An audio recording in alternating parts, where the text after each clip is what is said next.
Julia sent Adam a short message that shattered everything they had built over 6 years. "I need space. I need to find myself. Please don't contact me." Just like that, 6 years of love collapsed into a single cold sentence. Adam stared at his phone, unable to process how someone he trusted so deeply could end things through a text. No conversation. No explanation. No closure. But what Julia didn't know was far more shocking than the breakup itself. The house she believed they were renting together, the place she treated as their shared home, had never been a rental at all. Adam had quietly bought it with plans for their future, thinking it would be the foundation of the life they were supposed to build. And that hidden truth would ignite a chain of events neither of them could have imagined. After Julia's message, the apartment felt colder than usual, as if the walls themselves knew something had ended. Adam walked through each room in silence, noticing the empty spaces Julia had left behind. Her clothes were gone. Her skincare shelf was wiped clean. The framed pictures she once insisted on hanging near the hallway had vanished without a trace. It was as if she didn't just leave him, she erased herself from the space entirely. For a long moment, Adam stood in the living room trying to make sense of everything. The breakup text, the sudden disappearance, the demand for no contact, none of it seemed like the Julia he thought he knew. But he respected her request. If she wanted distance, then distance she would get. He wasn't going to chase someone who walked away without a word. It started with a single message from Megan, popping up on Julia's phone early in the morning. "Hey, did you already send your half of the rent? The landlord said he didn't see anything from you." Julia frowned at the screen, confused. She typed back quickly. "What are you talking about? Adam handles it. I already sent him my part weeks ago." Megan hesitated before replying. "No, I mean the landlord of your place. The rental company said the house is no longer in their system." Julia felt a sudden chill run through her. She grabbed her keys, barely stopping to put on shoes, and rushed out the door. Julia didn't go home after confronting Adam. She sat in her car for nearly an hour, shaking with rage and humiliation.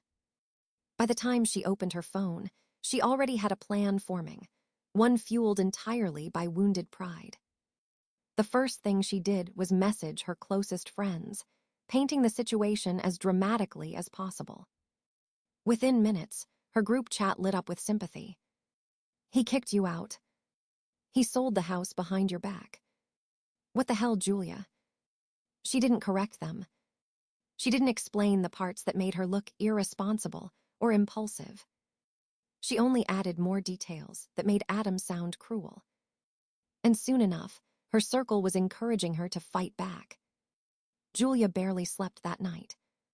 Every time she closed her eyes, she imagined people whispering about her lies, her parents, disappointed faces, and the strangers online demanding explanations she couldn't give. The panic built in her chest until it felt unbearable. By morning, she convinced herself the only way to regain control was to get back into the house, physically, literally, symbolically. If she could just walk inside again, maybe she could pretend everything wasn't falling apart. She called a locksmith pretending she was locked out of her own home. The man arrived within 20 minutes, carrying a toolkit and wearing a polite, neutral expression. Julia stood nervously beside him as he knelt by the lock. She kept glancing around the neighborhood, terrified someone would recognize her. When the locksmith asked for proof of residency, she fumbled through a story about having lived there for years and losing all her mail during a move. She was shaking so visibly that the locksmith hesitated, but desperation in her voice pushed him to continue. Within minutes, the lock clicked open. Julia's heart leapt. She pushed the door wide and stepped in like she was reclaiming something stolen from her. But she barely had time to breathe before a loud voice echoed from behind. "Ma'am, you need to step outside immediately." 2 police officers approached from the driveway, informed by a silent alarm installed during the sale process. Julia froze, her entire body going rigid. One officer gently, but firmly guided her away from the entrance. She tried to explain, her words tumbling out in a frantic mess. "This is my house. I lived here. He locked me out. He tricked me." But the officers weren't swayed. The name on the deed wasn't hers. The sale was nearly finalized, and she had no legal right to enter. After 20 tense minutes of questioning, they warned her that attempting to break in again would result in charges. Julia nodded mechanically, tears burning in her eyes as she watched them secure the door. The locksmith apologized awkwardly before leaving, clearly realizing he'd been pulled into something messy. Julia sat in her car afterward, trembling with a mixture of embarrassment and rage. She felt like she was losing pieces of herself, one disaster at a time.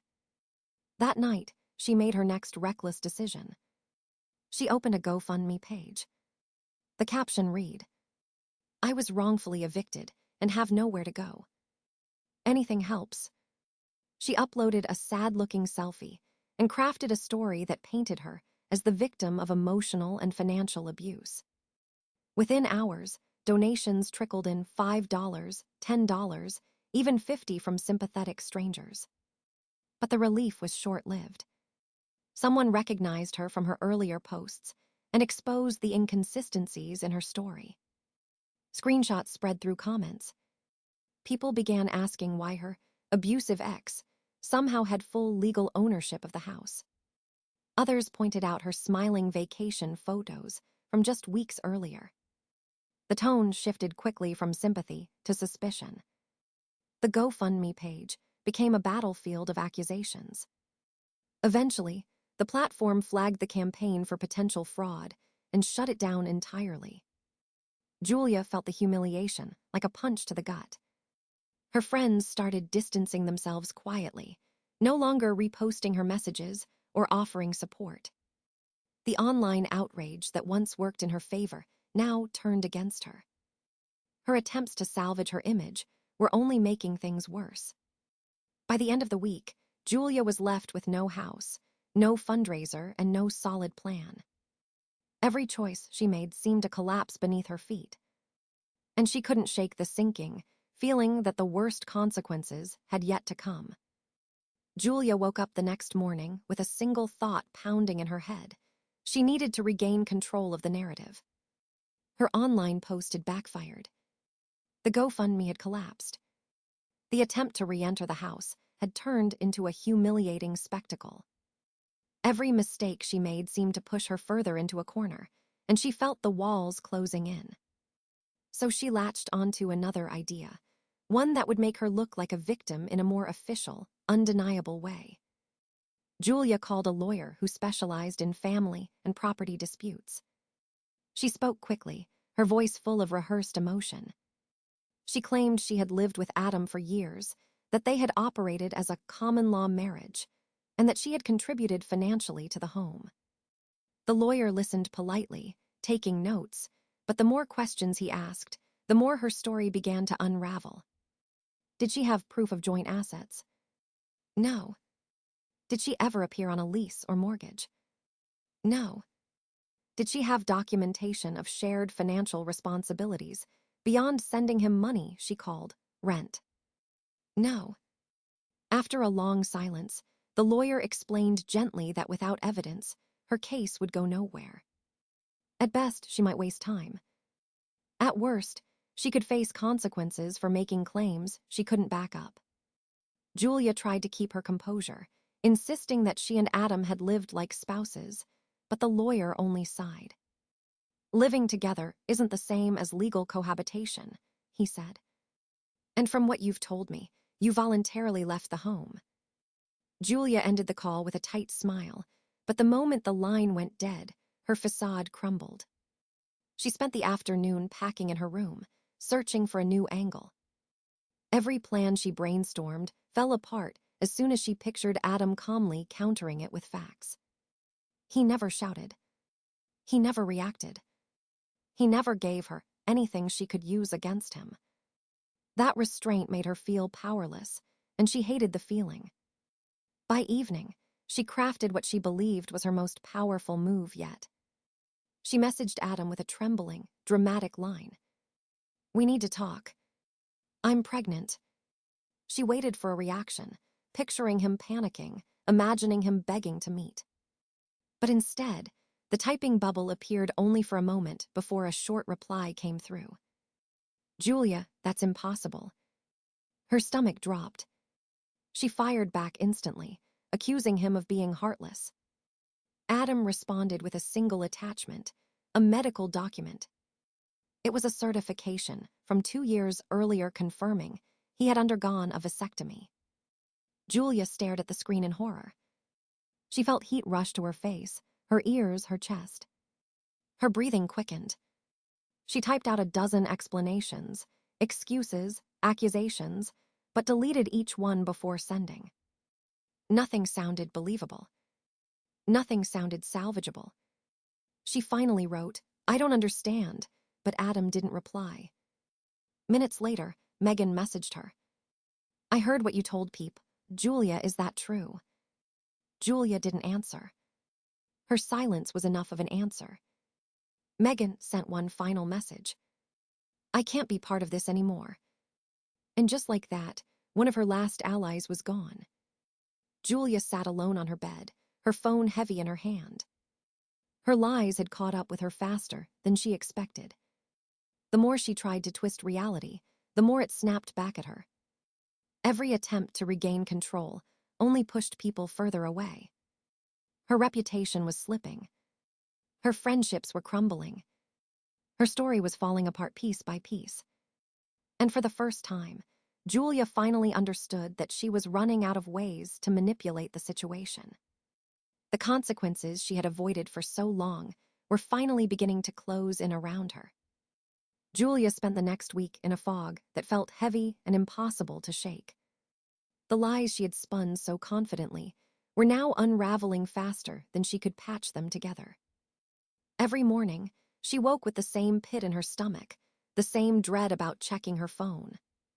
Where she once saw supportive messages, she now found silence, or worse, people demanding explanations she couldn't give.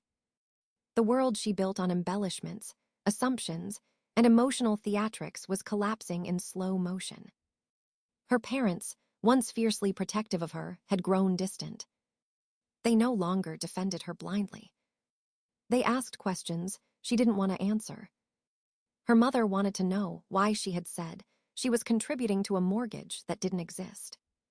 Her father wanted to understand why Adam's version of events made more sense than hers.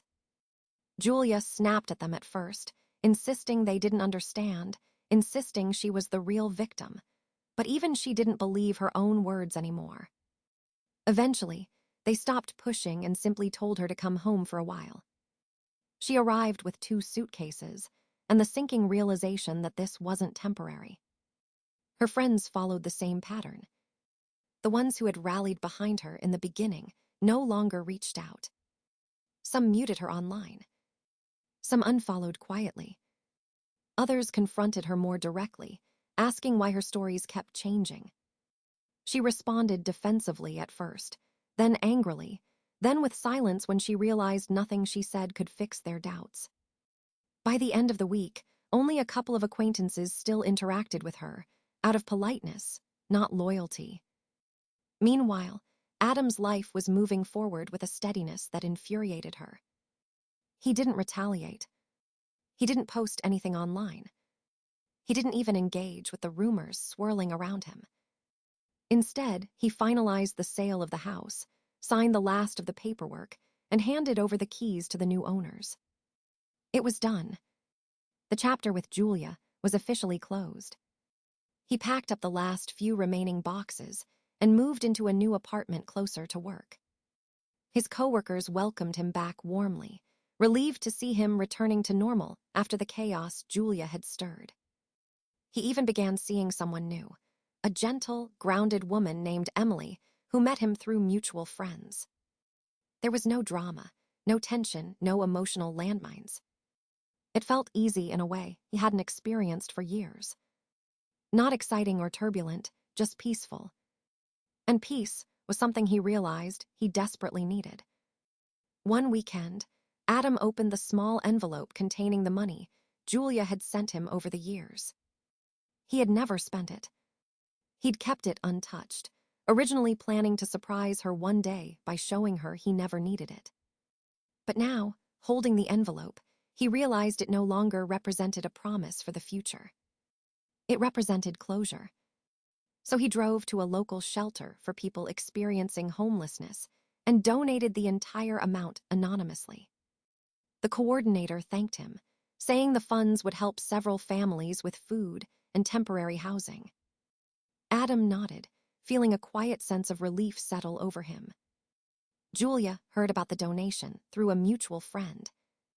Instead of feeling moved, she felt a sharp sting of humiliation. It was a reminder that he had never depended on her, that her narrative about being financially exploited had been nothing but smoke. She shut off her phone for the rest of the night, not wanting to see any more truths proving her wrong. Back at her parents' house, Julia sat on her childhood bed, surrounded by boxes she never expected to unpack again. Her social media accounts were inactive. Her job search had stalled. Her reputation had taken a hit she couldn't easily repair. Every action she had taken out of panic, and pride had backed her into a corner she couldn't escape.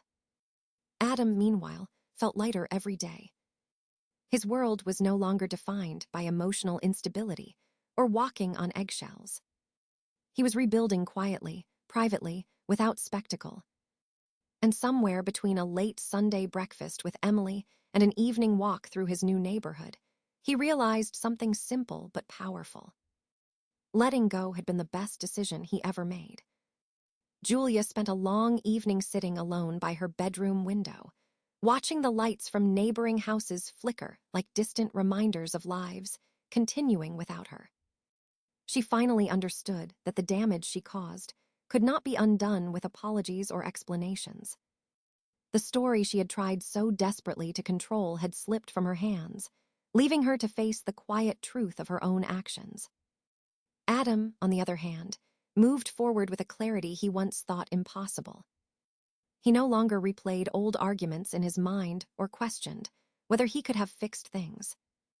His days were filled with calm routines, gentle conversations, and small joys that reminded him of the stability he had been missing. Time eventually softened the sharpest edges for both of them. But their paths never crossed again. Julia learned to rebuild from the ground up, this time without pretending to be someone she was. Adam embraced the simplicity of a life free from chaos, grateful for the second chance he had given himself. And as the final traces of their shared past faded, each of them stepped into a future shaped not by what had broken them, but by what they chose to become afterward.